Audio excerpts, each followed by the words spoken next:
this class, Hidden in the Open, is kind of an interesting perception. It's not, although it can be applied easily to kata, it also can be applied to drills and techniques. Okay? And I'm using Keisa Katami because it's the most popular hold down in judo. Okay? Put my hand here, grab his arm, and I sit underneath his arm. Okay, now I go under his head, I grab his elbow and squeeze his wrist under my armpit, and I can either lean down on his head or lean back like this. And this is basic Keisa Katami. In judo, if I hold him for 30 seconds, and it's a little less if I've just done a half point throw, I win. However, as we can easily see in mixed martial arts competition, I'm going to get hit if this is self-defense. So judo says, you can't hit that person. Because there's no hitting in judo. It's all throwing and locking, right? All right?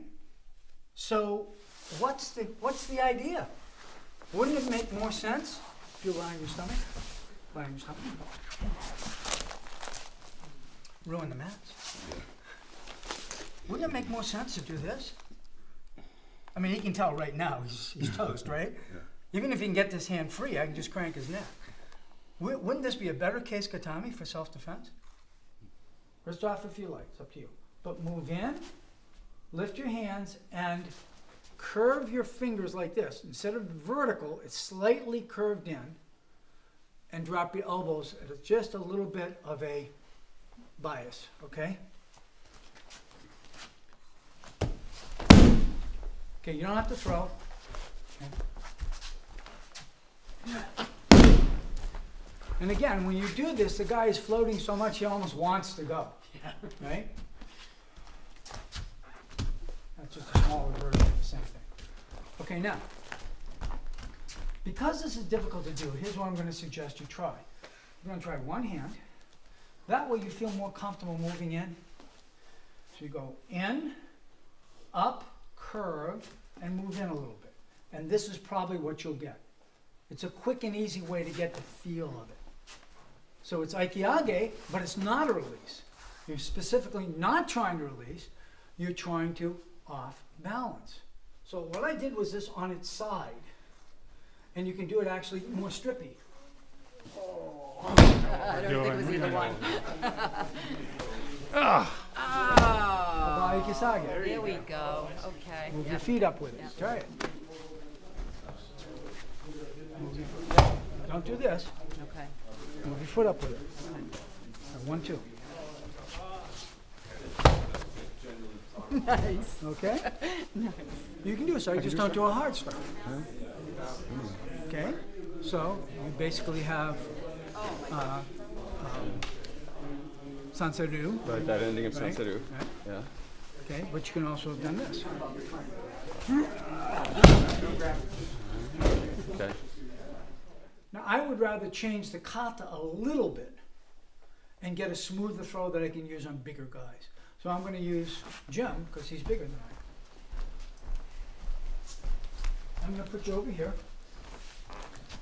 And I've done this. Boom, boom, boom, right? And I'm here. And here's what we do in kata. I'm not going to do that. I'm going to do the opposite of that. Right here. Boom, boom, boom. And I'm going to go this way.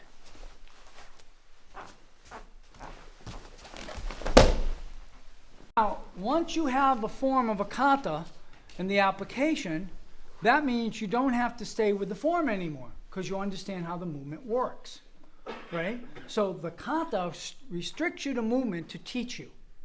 And then when you have an application, it could be a tweak of that movement on one application is more appropriate than the orthodox movement. In another application, a different tweak is more important. So when he punches me, I could just do this, for example, and not look like the kata, but I may have learned that from the kata. Okay?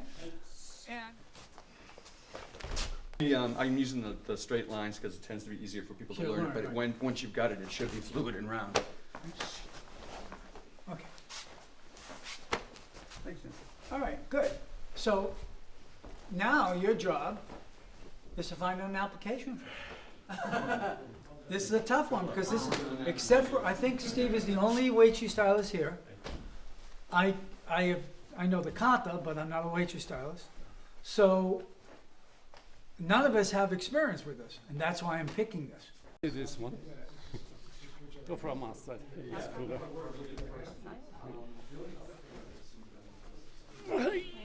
I like it. No, you'll be doing that then. Oh yeah, you'll be doing it. Consider this, that if